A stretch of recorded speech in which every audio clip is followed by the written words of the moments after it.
Hello dear student, today we start exercise 13.2 question number 5. Dear student, अगर आपको मेरी videos पसंद आती हैं तो प्लीज़ मेरे YouTube channel learning secure classes bye Amit Dwivedi sir को लाइक कीजिए, शेयर कीजिए एंड सब्सक्राइब कीजिए। देखिए क्वेश्चन नंबर 5 जो कि बहुत ज़्यादा इंपॉर्टेंट है। क्या कह रहा है? A vessel is in the form of inverted cone.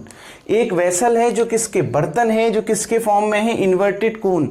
Inverted कोन का मतलब है जो उल्टा होगा। नॉर्मली हम कोन इस तरीके से बनाते हैं ना, ठीक, ये स्ट्रेट कोन हो गया, ठीक, इस तरीके से हम कोन बनाते हैं। राइट सर्कुलर कोन हो गया। इन्वर्टेड कोन क्या हो गया? उसका सर्कुलर जो बेस था, जो सर्कल बनता है बेस पर, वो ऊपर होगा टॉप में, वो इस तरीके का होगा डायग्राम।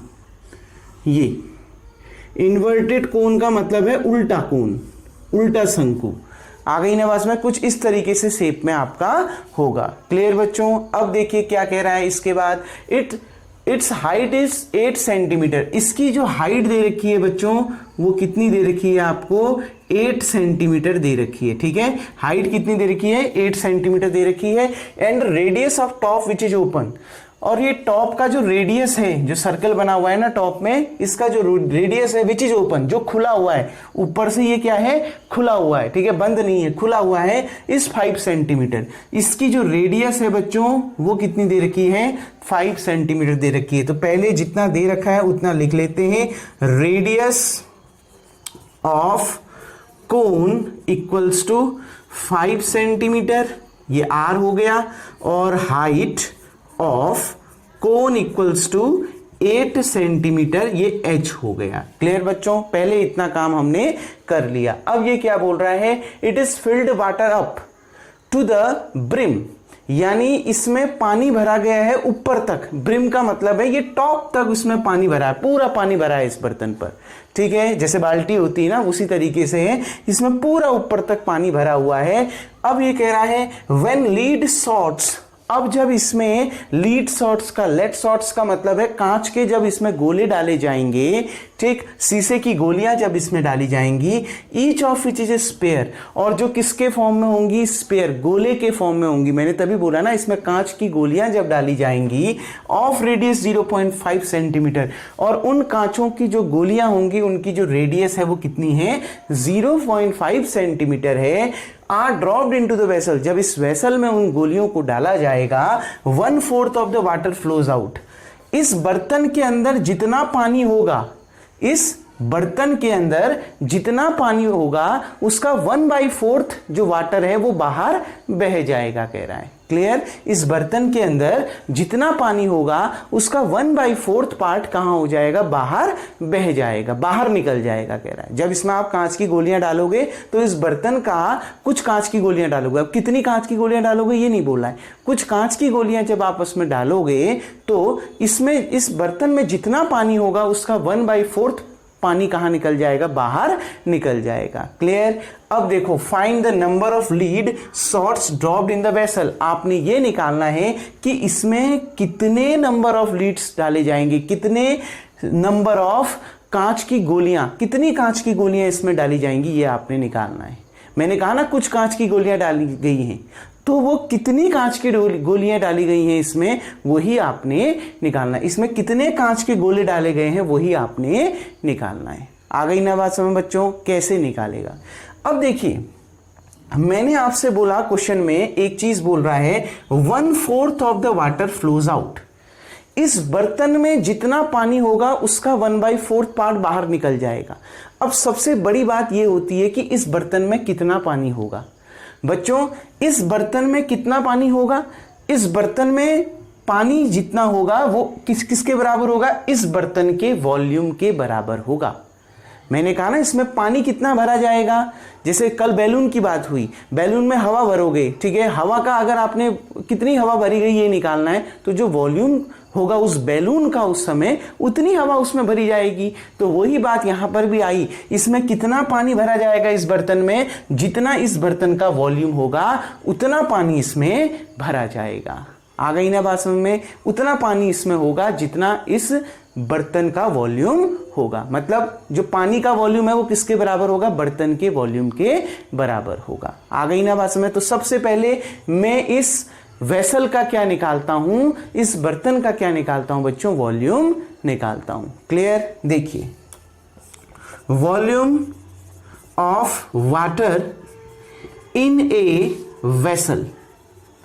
ठीक, मैं क्या निकाल रहा हूं, इस बर्तन में पानी का आयतन निकाल रहा हूं। किसके बराबर होगा, वॉल्यूम ऑफ ए इन्वर्टेड कोन, इसी के बराबर होगा ना बच्चों, क्योंकि ये जो वेसल है, बर्तन है, वो किसके आकार का है, इन्वर्टेड कोन, उल्टे कोन के आकार का है, उल्टे शंकु के आकार का है।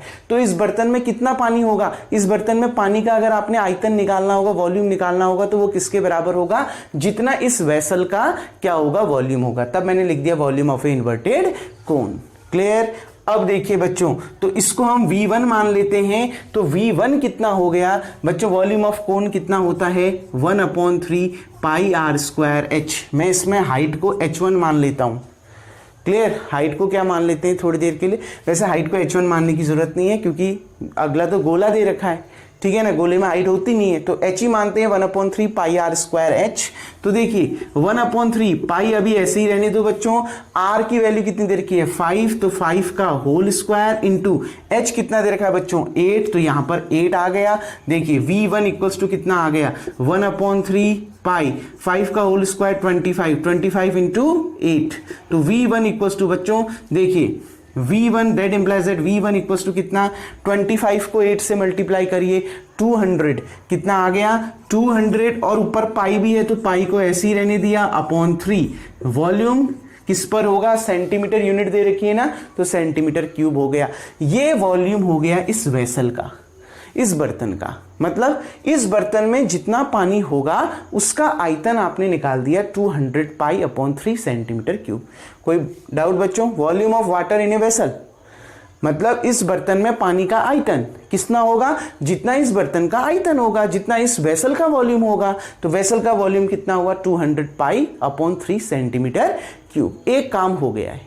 क्लियर बच्चों? अब आपसे यह बोला गया है कि इसमें कांच के गोले डाले हैं। बच्चों एक बात सोचो, अगर मैं बर्तन अगर पूरा भरा हुआ है, मान लिया ये वेसल है, ठीक, पूरा भरा हुआ है, ठीक, पूरा पानी इसमें भरा हुआ है, जब मैं इसमें कुछ डालूंगा तो इसमें से कुछ पानी बाहर निकलेगा ना। अगर ये पूरा भरा हुआ है, अब मैंने इसमें कुछ डाल दिया, गोला डाल दिया कुछ, तो इसमें से कुछ पानी बाहर निकला, तो कितना पानी बाहर निकलेगा।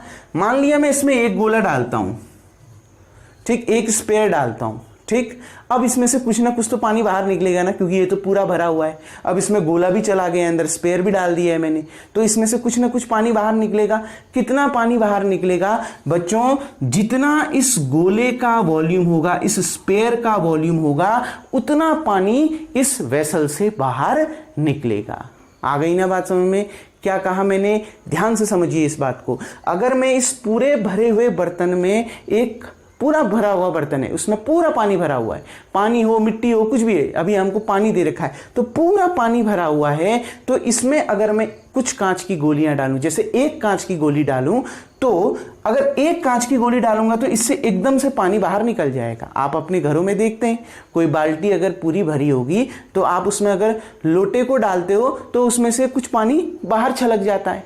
क्लियर? तो वही केस यहां पर भी है। तो अगर आपने इस पूरे भरे हुए बर्तन को, पानी से पूरे भरे हुए बर्तन में एक स्पेयर डाला, मान लिया एक गोला डाला, तो इसमें से कुछ पानी बाहर निकलेगा। तो कितना पानी बाहर निकलेगा, जितना इस गोले का क्या होगा, वॉल्यूम होगा। क्लियर बच्चों? उतना ही पानी बाहर निकल जाएगा बर्तन में से। समझ में आई बात? तो क्या अब इसमें आप कुछ कांच की गोलियां डाल रहे हो ना, कांच के गोले डाल रहे हो, तो क्या कहा मैंने, volume of a sphere equals to volume of water flows out.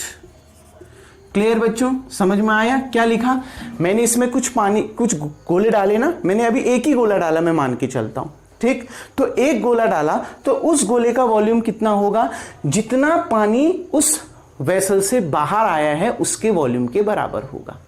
Clear? यानी volume of water flows out किसके बराबर होगा, वॉल्यूम ऑफ ए स्पेयर के बराबर होगा।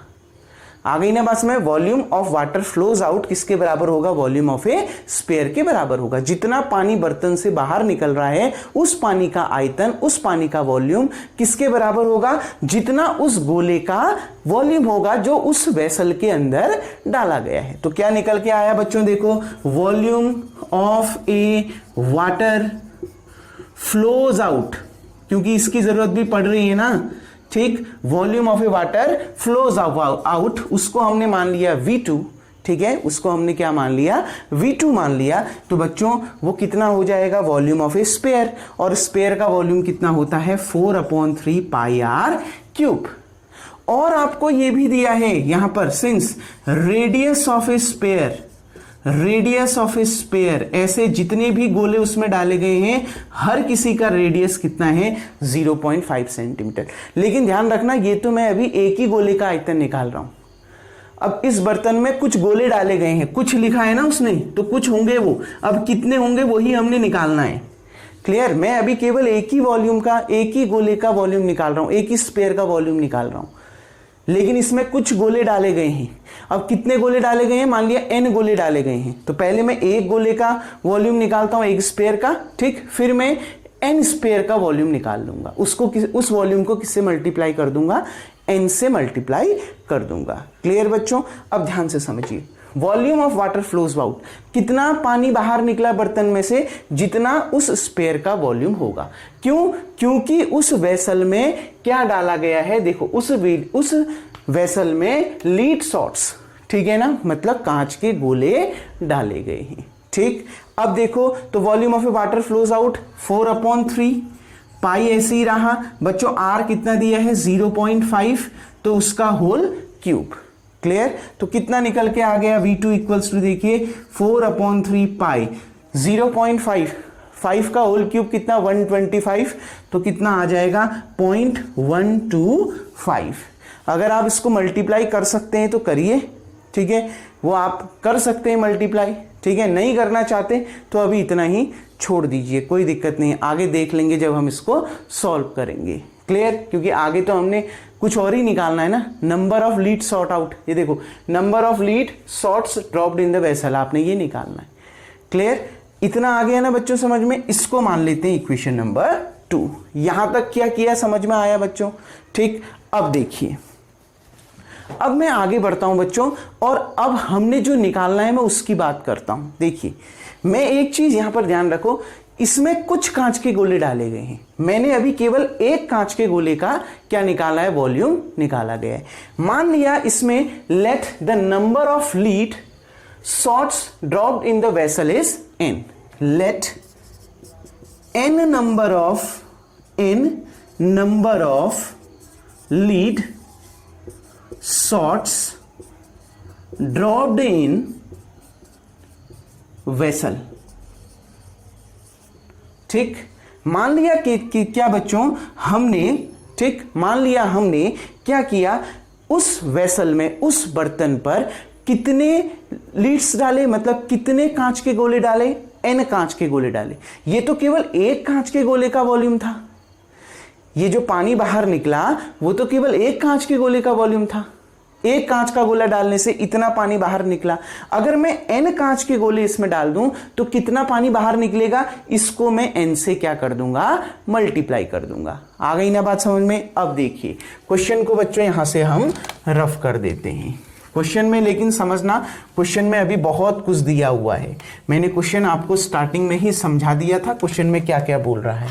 देखिए बच्चों, now the volume of water flows out, अब जो पानी बाहर निकलेगा जिसका वॉल्यूम V2 हमने मान रखा है, कितना पानी बाहर निकलेगा जब मैं उस वेसल पर, उस बर्तन पर n कांच के गोले जब डालूंगा तो कितना पानी बाहर निकलेगा उससे, जितना एक गोला डालने पर पानी बाहर निकला उसको हम किससे मल्टीप्लाई कर देंगे, n से मल्टीप्लाई कर देंगे। Now volume of water flows out, bracket में लिख देता हूं व्हेन, अच्छा नीचे लिख रखा है बच्चों हमने, देखो यहां पर लिख रखा है ना, n number of lead shots dropped in the vessel, मतलब हमने n कांच के गोले डाल रखे हैं उस बर्तन पर, तो उस समय then volume of water flows out, तो कितना पानी बाहर निकलेगा, इसको n से मल्टीप्लाई कर दो, n इंटू 4/3 पाई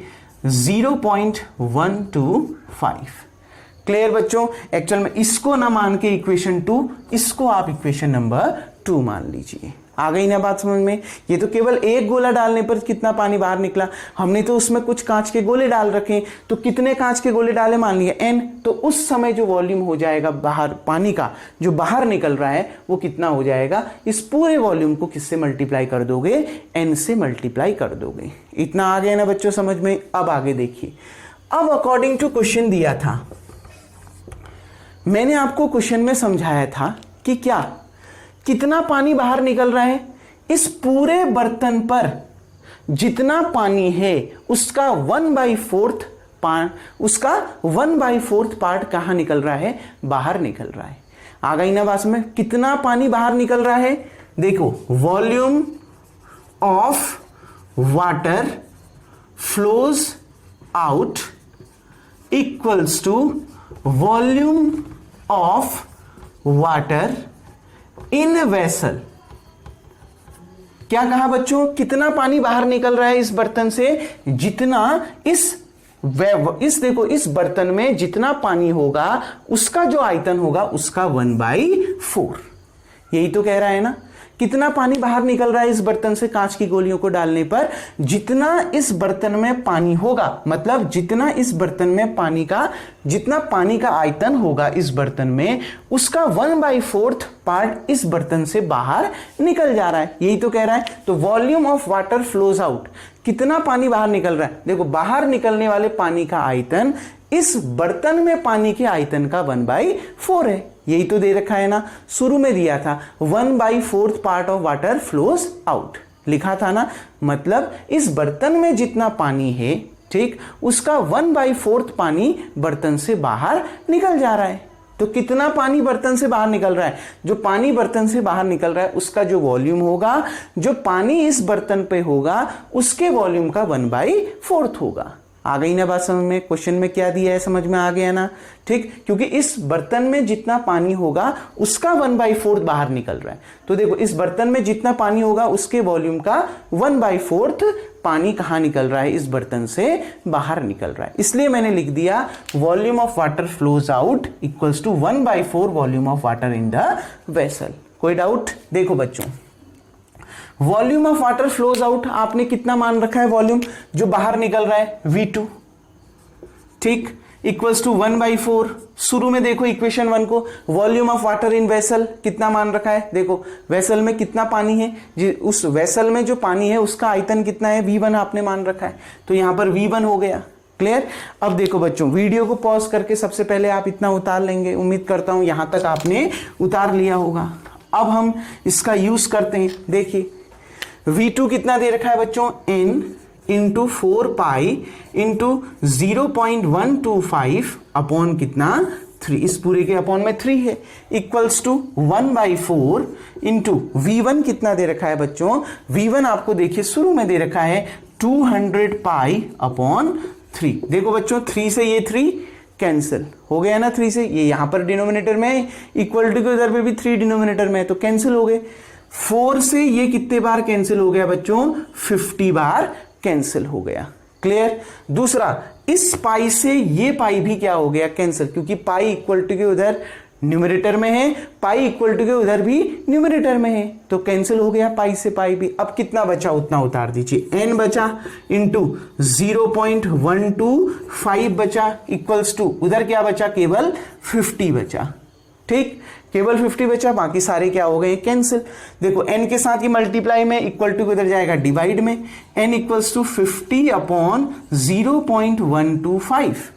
ठीक बच्चों, देखिए पॉइंट हटेगा तो ऊपर कितने जीरो बढ़ेंगे, पॉइंट के आगे कितनी डिजिट है, 3 डिजिट है, तो ऊपर 50 के आगे कितने जीरो बढ़ेंगे, 3 जीरो बढ़ेंगे। तो 5 जीरो तो था पहले से, 3 जीरो और बढ़ा दो, और नीचे अब क्या आ जाएगा 125। क्लियर बच्चों, आ गई ना बात समझ में। अब इसको आप सॉल्व करते हैं और इसको सॉल्व करके देखते हैं कि कितना आंसर आ रहा है। देखिए कहीं पर कोई मिस्टेक तो नहीं। अच्छा एक देखो बच्चों, 4 भी बचा है यहाँ पर। ठीक है, यहाँ पर ध्यान रखो, ये पाई से पाई कैंसिल हुआ, 0.125 बचा इधर पर, ठीक, n बचा इधर पर, ये 4 भी तो बचा है ना, तो 4 भी लिखना है यहां पर। क्लियर। अब देखो ये जब नीचे जा रहा है इसके अपॉन में, तो 0.125 के साथ क्या भी आएगा नीचे, 4 भी आएगा, तो इसको किससे मल्टीप्लाई करोगे, 4 से, यानी 125 को किससे मल्टीप्लाई करोगे, 4 से मल्टीप्लाई करोगे। क्लियर। अब देखिए बच्चों सॉल्व करिए, 4 से ऊपर वाले को डिवाइड करिए, होता है देखो 4 1 जा 4, ठीक, 1 और 0, 4 2 जा 8, ठीक है, 2 और 0, 4 5 जा 20, तो ये 2 0 आगे के ऐसे ही उतर गए, ठीक है। अपॉन में कितना 125, देखो बच्चों 125 1 जा 125, 2 0 आगे से ऐसे उतर गए, यानी n इक्वल्स टू कितना 100। कहने का मतलब है n क्या था, number of lead shots dropped in the vessel, जितना उस बर्तन में कांच के गोले डाले गए हैं। तो कितने कांच के गोले डाले गए, तो नीचे क्या लिखोगे आंसर में पूरा, number of lead shots dropped in vessel equals to 100, मतलब उस बर्तन पर हमने कितने कांच के गोले डाले हैं, 100 कांच के गोले डाले हैं, तब जाके जितना पानी बाहर निकल रहा है वो इस बर्तन में जितना पानी है उसका 1/4 होगा। आ गई ना बात समझ में, जितना पानी इस बर्तन से बाहर निकल रहा है वह इस बर्तन में जितना पानी है उसका 1/4 तब होगा जब हम इस बर्तन में कितने कांच के गोले डालेंगे, 100 कांच के गोले डालेंगे। That is your answer. Clear dear student. तो क्या आंसर निकला, 100 lead shots dropped in the vessel, then the volume of water flows out equals to 1/4 of the volume of water in the vessel. Clear dear student, that is your answer. तो लिखना सिर्फ यही है, number of lead shots dropped in vessel equals to 100. कोई doubt dear student. देखिए बहुत interested question था और बहुत ही इजी क्वेश्चन था, बहुत ज्यादा इंपॉर्टेंट क्वेश्चन है। कैसे आपने बनाना है सिर्फ ये ध्यान रखना, जो जो क्वेश्चन में बोला गया है वो निकालो। सबसे पहला बोला गया था एक इन्वर्टेड कोन था, उल्टा कोन, ठीक है, उसका हाइट दिया था, उसका रेडियस दिया था, बिल्कुल। अब ये बोल रहा था, एक वर्ड आया था इसमें, जितना इस बर्तन में पानी होगा, इस इन्वर्टेड कोन के अंदर पानी होगा, ठीक है, उतना पानी, उस पानी का 1/4 पार्ट बाहर निकल जाएगा। अब इस बर्तन में कितना पानी होगा, जितना इस बर्तन का वॉल्यूम होगा, ठीक, यानी क्या, volume of water in the vessel equals to volume of inverted cone, इस वेसल का जो वॉल्यूम होगा, ठीक, और इसका वॉल्यूम क्या होगा 1/3 πr² h। Clear dear student. उसके बाद आपसे बोला अगर मैं इसमें एक कांच का गोला डालूं तो कितना पानी बाहर निकलेगा, जितना उस स्पेयर का क्या होगा, वॉल्यूम होगा। तो volume of water flows out equals to volume of sphere, तो मैंने वहां से volume of water flows out निकाल लिया, एक गोले डालने पे जितना पानी बाहर निकलेगा वो मैंने निकाल दिया। माना n गोले हमने, n कांच के गोले, n lead shots dropped in the vessel, मान लिया हमने n कांच के गोले उस वेसल पे डाले, तो कितना पानी आपका बाहर निकलेगा, उस जो पानी बाहर निकलेगा उसका वॉल्यूम क्या होगा, उसको आप n से क्या कर दोगे, मल्टीप्लाई कर दोगे। क्लियर। अब देखिए आपसे क्या गया, कहा गया कि कितना पानी बाहर निकलेगा, जितना उस बर्तन पे पानी होगा उसका 1/4, मतलब जो बाहर निकल रहा है पानी उसका वॉल्यूम क्या होगा, volume of water flows out equals to 1/4 volume of water in the vessel. Clear. तो हमने उसी का यूज किया, सॉल्व किया और n इक्वल्स टू 100 हमारा आंसर आ गया। डियर स्टूडेंट, उम्मीद करता हूं ये क्वेश्चन आपको समझ में आ गया होगा। वीडियो को पॉज करके आप सबसे पहले बच्चों इतना उतार लेंगे। नाउ डियर स्टूडेंट, अब हम बढ़ते हैं नेक्स्ट क्वेश्चन, क्वेश्चन नंबर 6 की ओर। क्वेश्चन नंबर 6 क्या कह रहा है, बहुत अच्छा क्वेश्चन है और इजी क्वेश्चन है। देखिए, इस solid iron pole consist of a cylinder of height 220 centimetre and base diameter 24 centimetre which is surmounted by another cylinder of height 60 centimeter and radius 8 centimeter. Find the mass of the pole given 1 centimeter cube of iron has approx 8 gram mass। देखिए बच्चों, एक बार इसको हिंदी में भी देख लेते हैं क्या कह रहा है। ठीक, एक ऊंचाई 220 सेंटीमीटर और जो आपका डायमीटर है 24 सेंटीमीटर वाला एक सिलेंडर है, जिसके ऊपर एक क्या रखा है 60 सेंटीमीटर और रेडियस 8 सेंटीमीटर वाला एक दूसरा सिलेंडर रखा गया है। ध्यान से समझिए बच्चों, देखिए क्या कह रहा है, a solid iron pole consist of a cylinder. एक सॉलिड आयरन पोल है, ठीक है, सॉलिड आयरन पोल है, लोहे का पोल है, जो किससे मिलकर बना है, जो क्या क्या कंसिस्ट करता है, एक सिलेंडर, यानी एक सिलेंडर है, ये होता है सिलेंडर आपका, ठीक, एक सिलेंडर है। क्लियर बच्चों, ध्यान से समझना है इस क्वेश्चन को, क्योंकि क्वेश्चन बहुत इजी है, क्वेश्चन में कुछ नहीं कह रहा है, बस कैलकुलेशन आपने करना है और कुछ नहीं। ये एक सिलेंडर है, ठीक, जिसकी हाइट 220 सेंटीमीटर है। इस सिलेंडर की जो हाइट है बच्चों वो 220 सेंटीमीटर दे रखी है, ठीक, और डायमीटर कितना दे रखा है, 24 सेंटीमीटर, मतलब ये है डायमीटर, डायमीटर 24 सेंटीमीटर दे रखा है। तो सबसे पहले इस सिलेंडर के लिए देखो, इस सिलेंडर की हाइट भी मालूम है और डायमीटर भी मालूम है, और रेडियस कितनी हो जाएगी इसकी, 12 सेंटीमीटर। अब क्या कह रहा है, इसके ऊपर सरमाउंटेड, मतलब इसके ऊपर एक और सिलेंडर है जिसकी हाइट है 60 सेंटीमीटर। अब जो इसके ऊपर सिलेंडर है उसकी हाइट छोटी है, मतलब वो छोटा सिलेंडर है क्योंकि उसकी हाइट कम है, कितनी, 60 सेंटीमीटर, इसकी हाइट ज्यादा है 220 सेंटीमीटर एंड रेडियस 8 सेंटीमीटर। इसकी रेडियस है 12 सेंटीमीटर, 24 तो डायमीटर है ना, रेडियस कितनी हो जाएगी इसकी, 12 सेंटीमीटर, जबकि इसके ऊपर जो सिलेंडर है उसकी रेडियस कम है, कितना, 8 सेंटीमीटर। मतलब ये गोला बड़ा होगा तो वो गोला छोटा होगा, कुछ इस तरीके से ये, ठीक। फिर यहां पर एक और सिलेंडर है, उसकी हाइट छोटी होगी, वो कितना, 60 सेंटीमीटर का होगा। इस तरीके का एक और सिलेंडर है इसके ऊपर। इस सिलेंडर की जो हाइट है वो कितनी है, इस सिलेंडर की जो हाइट है वो 60 सेंटीमीटर है, ठीक, और इसकी जो रेडियस है वो 8 सेंटीमीटर है। क्लियर, जबकि नीचे वाले सिलेंडर की जो रेडियस है वो 12 सेंटीमीटर है। समझ में आ गया, डायग्राम समझ में आया ना कैसे बनाया, एक सिलेंडर, उसके ऊपर एक और सिलेंडर, नीचे वाले सिलेंडर का रेडियस ज्यादा, ऊपर वाले सिलेंडर का रेडियस कम, इसलिए वो गोला उसी सर्किल के अंदर आ गया, क्योंकि ये तो पूरा 12 सेंटीमीटर है, ठीक, तो ये तो केवल 8 सेंटीमीटर, तो 12 के अंदर आ जाएगा ना 8, ठीक है, तो इतना मैंने 8 सेंटीमीटर मान लिया, तो एक और सिलेंडर इसके ऊपर रख दिया जिसकी हाइट कितनी है, 60 सेंटीमीटर है। तो सबसे पहले तो इसको लिख लेते हैं बच्चों, let height of larger cylinder, जिसको हमने मान लिया H1 कितना, 220 centimetre, diameter of larger cylinder कितना हो गया बच्चों, 24 सेंटीमीटर।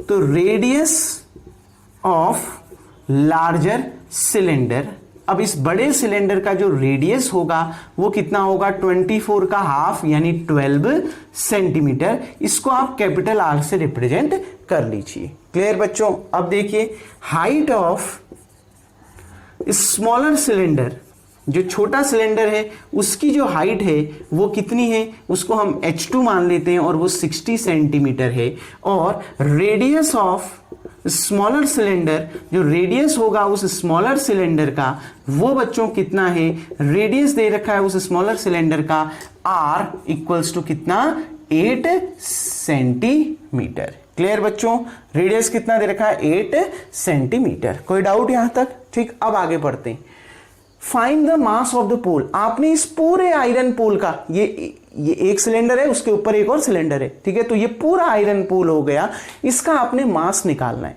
जबकि दिया है कि 1 centimetre cube of iron, 1 centimetre cube of iron has approx 8 gram मास, मतलब 1 सेंटीमीटर क्यूब आयरन का जो मास होता है वो कितना होता है, 8 ग्राम होता है। तो आपने इस पूरा पोल का मास निकालना है। बिल्कुल, सेंटीमीटर क्यूब किसका यूनिट होता है, वॉल्यूम का, तो आप इस पूरे पोल का वॉल्यूम निकालो। 1 सेंटीमीटर क्यूब के लिए जो मास दे रखा है वो 8 ग्राम दे रखा है, तो जितना इसका वॉल्यूम आएगा उसको किससे मल्टीप्लाई कर दो, 8 से मल्टीप्लाई कर दो, वही आपका इसका आंसर होगा। क्लियर डियर स्टूडेंट, समझ में आ गया। इस पूरे आयरन जो पोल है उसका मास, उसका वॉल्यूम कैसे निकलेगा, नीचे जो हायर, जो आपका लार्जर सिलेंडर है उसका वॉल्यूम प्लस जो आपका स्मॉलर सिलेंडर है उसका वॉल्यूम, इन दोनों के वॉल्यूम को ऐड कर दो, वही आपका वॉल्यूम होगा इस पूरे आयरन पोल का। तो देखिए वॉल्यूम ऑफ आयरन पोल, तो वॉल्यूम ऑफ आयरन पोल कितना होगा, volume of larger cylinder plus volume of smaller cylinder. आ गई ना बात समझ में बच्चों? वॉल्यूम ऑफ सिलेंडर क्या होता है? Pi r square h. अच्छा, लार्जेस्ट सिलेंडर के लिए रेडियस क्या है? कैपिटल आर, तो पाई कैपिटल आर स्क्वायर, और हाइट कितनी है उसके लिए? h1 plus volume of smaller cylinder pi, उसके लिए radius small r, pi r square, और स्मॉलर सिलेंडर के लिए जो हाइट है वो कितनी है? h2। क्लियर? बस फॉर्मूला तो वही है ना, पाई आर स्क्वायर एच। क्लियर? बस जो उसके लिए हमने रेडियस मान रखी है कैपिटल आर, तो बड़े वाले के लिए कैपिटल आर रख दिया और हाइट h1 रख दी, छोटे वाले सिलेंडर के लिए स्मॉल आर और हाइट h2 रख दी। क्लियर? अब देखिए बच्चों, पाई दोनों में से कॉमन आ रहा है, जबकि दिया है पाई का यूज 3.14 रखना है पाई की वैल्यू। क्लियर? अब देखिए बच्चों, आर स्क्वायर कैपिटल आर की वैल्यू, अब अंदर क्या बचा आपका? R square h1 plus small R square h2। देखिए पाई की वैल्यू कितनी आई बच्चों? ध्यान से समझिए, पाई दे रखा है 3.14 दे रखा है क्वेश्चन में। आर स्क्वायर, आर दे रखा है 12, तो 12 का होल स्क्वायर इंटू h1 कितना दे रखा है बच्चों? h1 दे रखा है 220 प्लस स्मॉल आर दे रखा है 8 का होल स्क्वायर, स्मॉल आर 8 दे रखा है ना, तो 8 का होल स्क्वायर, h2 दे रखा है 60। देखिए बच्चों 3.14, 12 का होल स्क्वायर 144 इंटू 220 प्लस 8 का होल स्क्वायर 64 इंटू 60। क्लियर? अब देखिए बच्चों, अब यहां पर से समझ जाइए कि क्या निकलेगा? Volume of iron pole, iron pole कितना आएगा बच्चों? देखिए 3.14 ऐसे ही रहने दिया अभी, 144 इंटू 220 करिए। देखिए 22 4 जा 88, ठीक है, 8 कैरी रहा, 22 4 जा 88, 88 में 8 96, 9 कैरी रहा, 22 1 जा 22, 22 में 9 31, 31680, क्योंकि ये जीरो तो अभी ऐसे ही है ना, तो मल्टीप्लाई करके कितना आ गया? इतना निकल के आ गया, प्लस 6 इंटू 4 24, 2 कैरी, 6 6 या 36 में 2 38, ठीक, एक जीरो ऐसे ही रहा, तो 3840। क्लियर बच्चों? इसको सॉल्व करिए, 3.14 ऐसे ही रहा, इन दोनों को जोड़िए 0, ठीक, 12 1 8 6 या 14 प्लस 1 15 1 3 1 4 1 5 और 3, तो कितना आ गया? 35520। इतना क्या बच्चों? Centimetre cube. अभी इसको मल्टीप्लाई मत करना, क्यों? क्योंकि दोबारा मल्टीप्लाई तो करना ही है, क्योंकि मुझे वॉल्यूम थोड़ा निकालना है, मुझे मास निकालना है, और 1 सेंटीमीटर आयरन का जो मास है वो 8 ग्राम दे रखा है। 1 सेंटीमीटर क्यूब आयरन का मास 8 ग्राम दे रखा है, तो मेरा तो इतना सेंटीमीटर क्यूब आया है, तो इसका मास कितना हो जाएगा? इसको मैं 8 से मल्टीप्लाई करूंगा, मल्टीप्लाई मैंने करना ही है तो वहीं मल्टीप्लाई कर लूंगा। ठीक है डियर स्टूडेंट, अब यहां भी कर सकते हो, बात तो सही है, यहां पर भी करोगे तो शॉर्ट हो जाएगा, वहां केवल 8 से मल्टीप्लाई करना पड़ेगा। ठीक, तो देखिए इसके आगे, अब मैं क्वेश्चन को यहां से रफ कर देता हूं बच्चों ऊपर से। ठीक, मैं फाइनल लास्ट में ही मल्टीप्लाई करूंगा इसको। देखिए बच्चों, क्वेश्चन में आपको क्या दिया हुआ है? क्वेश्चन में दिया हुआ है जो आयरन है, iron has 1 centimetre cube of iron, the mass of 1 centimetre cube iron equals to 8 gram. यही दे रखा है ना, mass of 1 centimetre cube iron has approximately, लगभग कितना मास है? 8 ग्राम मास है, mass of 1 centimetre cube iron. तो आपका तो इतना क्यूब आयरन निकला है, आयरन का वॉल्यूम इतना निकला है। क्लियर? आयरन का जो आयरन पोल है उसका वॉल्यूम तो इतना निकला है, तो इतने क्यूब के लिए, इतनी क्वांटिटी के लिए जो आपका मास होगा वो कितना होगा? Now mass of 3.14 into 35520 centimetre cube iron equals to, अब आप इसको किससे मल्टीप्लाई कर दोगे? 8 से, मतलब 8 इंटू 3.14 इंटू 35520 ग्राम। आंसर ग्राम में आ रहा है ना, ऊपर 8 ग्राम दे रखा है। आ गई बात समझ में? 1 सेंटीमीटर क्यूब आयरन का जो मास है वो 8 ग्राम है, तो इतने सेंटीमीटर क्यूब आयरन का मास कितना होगा? इसको मैं, इस क्वांटिटी को किससे मल्टीप्लाई कर दूंगा? 8 से मल्टीप्लाई कर दूंगा, या 8 को इस क्वांटिटी से मल्टीप्लाई कर दूंगा। अब सॉल्व करिए, 8 को ऐसे ही रहने दिया बच्चों, इस दोनों को मल्टीप्लाई कर लीजिए। देखिए इन दोनों को मल्टीप्लाई करके आप सॉल्व कर लीजिएगा, मल्टीप्लाई करके आता है बच्चों 11153.2.80। क्लियर, इतना ग्राम। इसको जब 3.14 को जब आप 35520 से मल्टीप्लाई करोगे तो आएगा 111532.80 ग्राम। अब इसको 8 से मल्टीप्लाई करो, तो 8 से मल्टीप्लाई करना तो आसान है।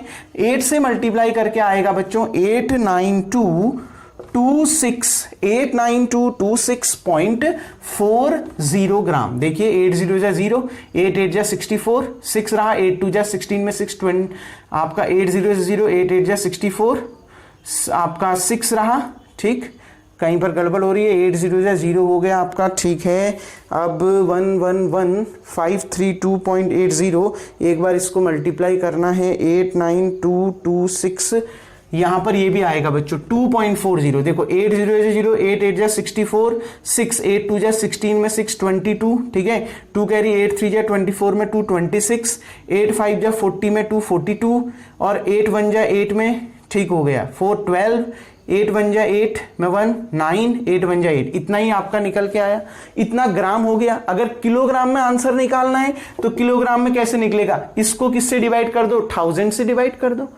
ग्राम को जब किलोग्राम में बदलना है तो 1000 से डिवाइड करना है।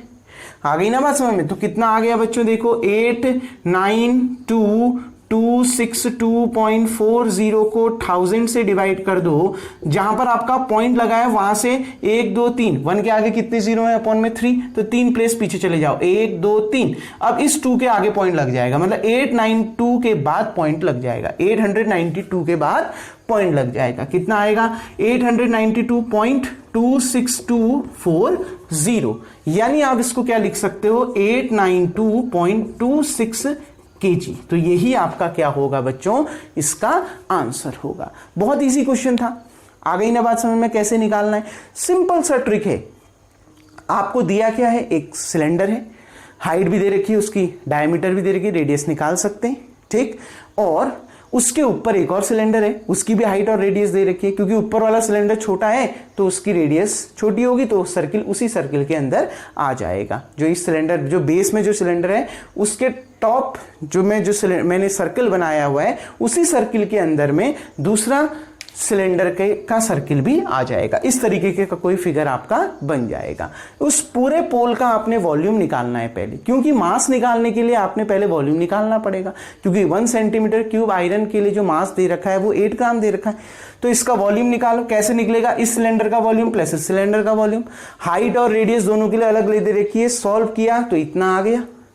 1 सेंटीमीटर क्यूब के लिए दे रखा है 8 ग्राम, तो इतने सेंटीमीटर क्यूब आयरन के लिए आप यहीं पर मल्टीप्लाई भी कर सकते हो, इन दोनों को मल्टीप्लाई करके इतना आ रहा है 111532.80 ग्राम। ठीक हो गया ना? ठीक है बच्चों, ये आ रहा है 1,11,532.80 ग्राम। अब जब आप इसको लास्ट में यहां मास ऑफ इतना, इस क्वांटिटी का जब आप मास निकालोगे तो किससे मल्टीप्लाई करोगे, 8 से, और सॉल्व करके कितना आ रहा है आपका, ये निकल के आ रहा है। अगर आप इसको ग्राम को किलोग्राम में चेंज करते हैं तो 1000 से डिवाइड करोगे तो आपका आएगा 892.26 किलोग्राम। Clear dear student? उम्मीद करता हूं ये क्वेश्चन भी आपको समझ में आ गया होगा। डियर स्टूडेंट, अब रिमेनिंग क्वेश्चन हम इसके अगले वीडियो में देखेंगे। तब तक के लिए थैंक यू। आज का वर्क आपका यही है, वीडियो को पॉज करके आप इतना उतार लेंगे।